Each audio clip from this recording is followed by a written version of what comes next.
నా పేరు కృష్ణారెడ్డి. నేను వివేకానంద సార్ ముందు నేను పిఏగా ఉన్నాను. నన్ను ఈ వివేకానంద సార్ కేసులో నన్ను చాలా విట్నెస్లు వాళ్ళ ప్రకారం చెప్పాలని చెప్పేసి సునీత, రాజశేఖర్ అండ్ రామ్ సింగ్ గారు నన్ను బాగా వేధించినారు. ఆ వేధింపులు తట్టుకోలేక నేను పోలీస్ స్టేషన్లో కంప్లైంట్ చేశాను, ఎస్పీకి కంప్లైంట్ చేశాను. వాళ్ళు ఎక్కడ రెస్పాండ్ కావడంతో నేను మళ్ళీ కోర్టును ఆశ్రయించాల్సి వచ్చింది. ఆ కోర్టు తర్వాత విచారించి అది ఛార్జ్ షీట్ వేసి ఏదో ఫైల్ చేసినట్టున్నారు. కానీ ఇప్పుడు మళ్ళీ దాని సునీత, రాజశేఖర్, రామ్ సింగ్ వాళ్ళు మళ్ళీ ఇప్పుడున్న గవర్నమెంట్తో మరి ఏ ఒప్పందం చేసుకున్నారో నాకు తెలియదు.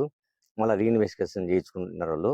ఆ రీఇన్వెస్టిగేషన్లో భాగంగా డిఎస్పీ గారు 2 months బ్యాక్ మా ఇంటికి వచ్చి నన్ను మళ్ళీ విచారించారు.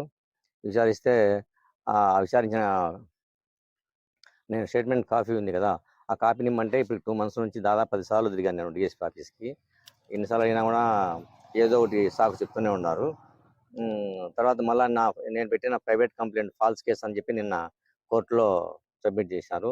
ఏ విధంగా ఫాల్స్ కేసో ఏదో ఆ స్టేట్మెంట్ మొత్తం నాకు ఇస్తే నేను చెప్తా ఏమనేది అని. నేను డిఎస్పీ గారి కోసం వస్తే ఆయన అవుట్ ఆఫ్ స్టేషన్ అన్నారు. మరి నేను ఆఫీస్లో చెప్పేసి వెళ్ళిన, కృష్ణారెడ్డి ఇట్లా వచ్చినాడని చెప్పేసి ఆయన వస్తే మళ్ళీ నేను పర్సనల్గా డిఎస్పీ గారిని కలిసి మళ్ళీ నేను వివరణ అడగాలని అనుకుంటున్నాను. ఇది ఎందుకు నేను వచ్చిన కారణం. దాదాపు 10 times నేను మాట్లాడింట ఈ స్టేట్మెంట్ గురించి. ఎప్పుడు వచ్చినా కడపలో ఉంది, అక్కడ ఉంది, ఇక్కడ ఉంది, నేను నీకు కాపీ ఇస్తానంటాడే కానీ